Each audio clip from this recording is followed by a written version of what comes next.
This is Titus Ragsdale from Hoops Analytics, and you're watching Crooked Hearts.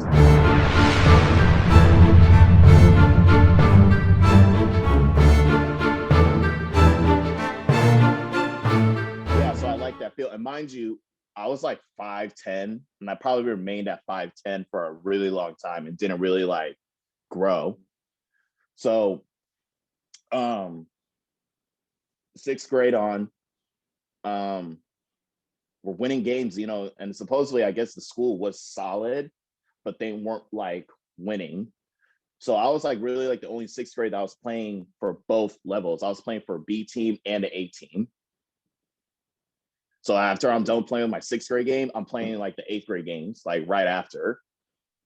So it was just like, I wasn't really drained about it. I know my dad was like, hey, you don't really have to play double because you're going to be tired. I'm like, nah, I want to play with the big guys. Like, no, if they left me an option, do you want to play sixth grade ball or the seventh and eighth grade? I would have chosen the seventh and eighth, but I had to predominantly, I had to stay with my fifth and sixth grade team because I'm in sixth grade. So seventh and eighth was just optional. And honestly, what really took off my confidence was my own, I have a different old Chris, and he's an underground artist out in Oakland. He's like a Bay Area legend out there, like one of them. And he went to one of my basketball games, and my dad and him were sitting watching the game. This is an eighth grade game. We're playing against Tom Hawkins and Tracy.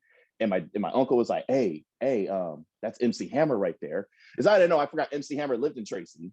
So, and my dad was like, hey, T, you're about to play against MC Hammer's son. And I'm looking over, and he had dreads and everything. And everybody was like, oh, yeah, they're playing against MC Hammer, blah, blah. And I'm in sixth grade, and he's in eighth grade. And I was like, okay, I'm going to show out now. That's only because he was MC Hammer's son. So I'm sitting there like, okay, if it's loud pack in our gym, because this is a rival school between our school and their school. So I'm like, all right, I got to show out. Like, I got to do something. And I didn't even start on the seventh and eighth grade team. I was just like part of the rotation.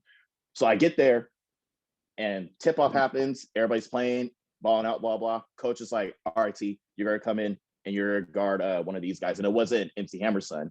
So I get out there, and I made sure I call a switch. And I was like, all right, you got him and I got him.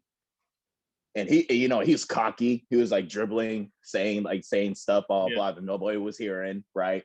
So I'm sitting, I remember my dad had this conversation with me when I was playing. He was like, hey, how you going to handle it when a brother's talking crap to you? And I was like, oh, I'll be fine. I don't have to say nothing. I'm just going to ball. so I didn't say nothing, right? And then literally it took him, like, he did a move, and I was just chasing him down. He tried to shoot a layup on me. This is after he was talking. I blocked his shot. And after I blocked his shot, I pinned it out of bounds. And everybody in the gym was screaming. Everybody was like, oh, blah, whatever, right? And then like everybody at my school that were the girls that were like in eighth grade, seventh grade, they were all like, he's a sixth grader.